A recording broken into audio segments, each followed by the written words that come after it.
Loin de l'époque où l'on se retrouvait sous l'arbre à palabres, c'est sous une tente et comme le veut la tradition bagirmienne, qu'un échantillon représentatif des populations du Chari Bagirmi est venu écouter le message du président de la République, général Mahamad Idriss Déby Itno. Et c'est aussi en respect à l'autorité de l'État que ces forces vives ont répondu à l'invitation du chef de l'État qui a tenu à marquer sa toute première visite en tant que président de la République dans le Chari Bagirmi par des échanges à bâtons rompus. Par ces échanges directs et francs, le chef de l'État veut connaître les réelles préoccupations de la population du Chari Bagirmi pour des réponses adéquates. La conduite de la transition phase 2 pour l'édification du pays appelle à un comportement mature et citoyen. Après le mot de soutien des cadres de la province du Chari Bagirmi, c'est le gouverneur Ahmad Abdallah Fadoul qui s'est fait le devoir de s'exprimer au nom de sa population. Il a tout d'abord témoigné sa gratitude au chef de l'État pour sa visite et ses nombreuses actions au profit de la province avant de formuler des doléances dans plusieurs secteurs.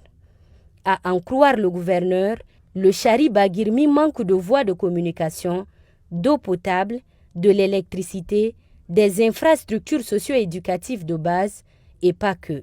En réponse à ces attentes, le chef de l'État a rassuré la population que plusieurs réalisations sont en vue et elles s'étendront à tous les secteurs promoteurs. Il est prévu la réalisation des infrastructures ci-après. La construction de la route Drbel-Massignan, dont le marché de travaux est déjà approuvé. La relance des travaux de bitumage de la route Gassi-Drbel, entreprise depuis plusieurs années et dont je sais qu'elle vous tient à cœur.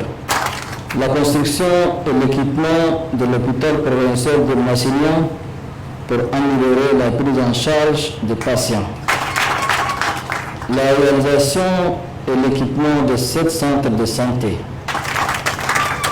L'équipement en matériel médicaux de 81 structures sanitaires pour assurer la conservation des vaccins destinés à la protection des enfants de manière spécifique et celle de toute la population du Chari Bagirmi de manière générale.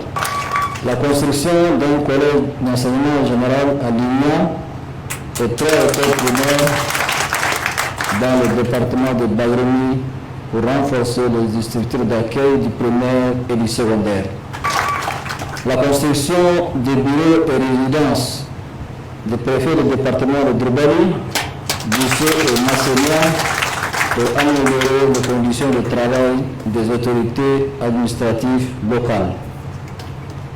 La construction d'un grand marché de bétail à Drbeli pour le développement du commerce du secteur. La construction de 15 parcs de vaccination, 3 unités vétérinaires, une pharmacie pastorale et un quai d'embarquement et de débarquement. L'aménagement d'une mare pastorale, le balayage de 100 km de couloirs de transhumance et aires de repos.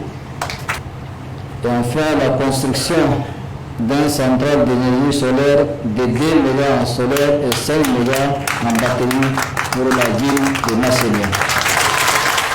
Mais pour gagner ce pari, le chef de l'État insiste sur la gestion saine et transparente des ressources publiques et la redevabilité à l'État.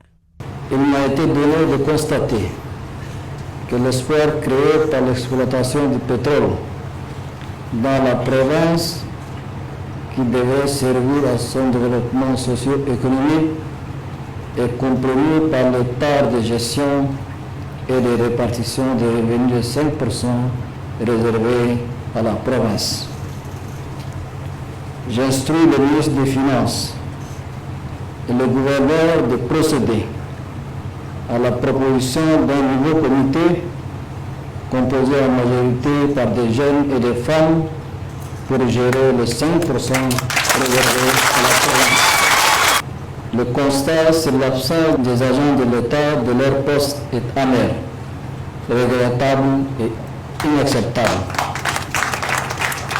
La province de Chari Bagirmi ne fait pas exception. Comme annoncé à Antiman, tous le gouverneur doit produire des rapports mensuels sur les agents absents destinés à leur département de tutelle avec copie au ministre des Finances.